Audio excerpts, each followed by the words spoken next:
சின்ன மருமகள் அடுத்த வர எபிசோடில் பார்த்திங்க அப்படின்னா தமிழ்ச்செல்வியும் சேதுபதி பார்த்திங்க அப்படின்னா எதிர் கட்சியாக எலெக்ஷனில் நிற்கிறாங்க. இவங்க 2 பேருக்கும் இன்னும் பெரிய சண்டையை மூட்டி விடணும்னு சொல்லிட்டு ஈஸ்வரி வந்து பிளான் பண்ணுறாங்க. ஈஸ்வரி வந்து அவங்க வச்சுருக்க ஆள் மூலியமாக பார்த்திங்க அப்படின்னா ஒரு போஸ்டரை ஒட்டுங்க அப்படின்னு சொல்கிறாங்க. அந்த போஸ்டரில் தமிழ்ச்செல்வியோட ஃபோட்டோவை போட்டு தமிழ்ச்செல்வியால் நடுங்கி போன ராஜாங்கம் மற்றும் சேதுபதினு சொல்லிட்டு எழுது அப்படின்னு சொல்கிறாங்க. அதே மாதிரி போஸ்டரும் அடிச்சு ஒட்டிடுறாங்க. இந்த போஸ்டரை பார்த்தோன்னு பார்த்திங்க அப்படின்னா சேதுபதியும் ராஜாங்கமும் ரொம்பவே கடுப்பாகி அந்த போஸ்டரெல்லாம் பிச்சு எடுத்துடுறாங்க. எடுத்தது மட்டும் இல்லாமல் சேதுபதி தமிழ்ச்செல்வி கிட்ட போயிட்டு நீ மன்னிப்பு கேட்டால் உன்னை மன்னிச்சிடலாம்னு நினச்சேன், ஆனால் இனிமேல் ஜென்மத்துக்கும் மன்னிக்கவே மாட்டேங்கிறாங்க. என்னது மன்னிப்பு கேட்பேன் நானா? என் தலை முடி கூட உங்கள் வாசலை தேடி வராது அப்படின்னு சொல்லிட்டு கோவத்தில் போயிடுறாங்க.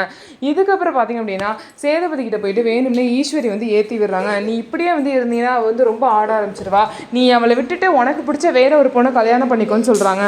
இதனால சேதுபதியும் அதான் சரியான முடிவு அப்படின்னு சொல்லிட்டு யோசிச்சு பார்த்தீங்க அப்படின்னா ஈஸ்வரி வந்து ஐஸ்வர்யாவை கல்யாணம் பண்ணிக்கன்னு சொல்லிட்டு ஏற்றி விட்டுருப்பாங்க. அதே மாதிரி இந்த முடிவை போய் ராஜாங்கத்துக்கிட்டையும் ஃபேமிலியோட எல்லாருக்கிட்டையும் அவரோட முடிவை சொல்ல போகிறாரு. நான் அவருடைய முடிவு எடுத்திருக்கேன்னு சொல்லிட்டு இந்த விஷயத்த சொல்கிறாரு. எல்லாரும் ரொம்ப ஷாக் ஆகுறாங்க. இதுக்கப்புறம் என்ன நடக்க போகுதுன்னு சொல்லிட்டு வெயிட் பண்ணி பார்க்கலாம். நம்ம வீடியோ உங்களுக்கு பிடிச்சிருந்தா நம்ம வீடியோவை லைக் பண்ணிட்டு பாருங்கள்.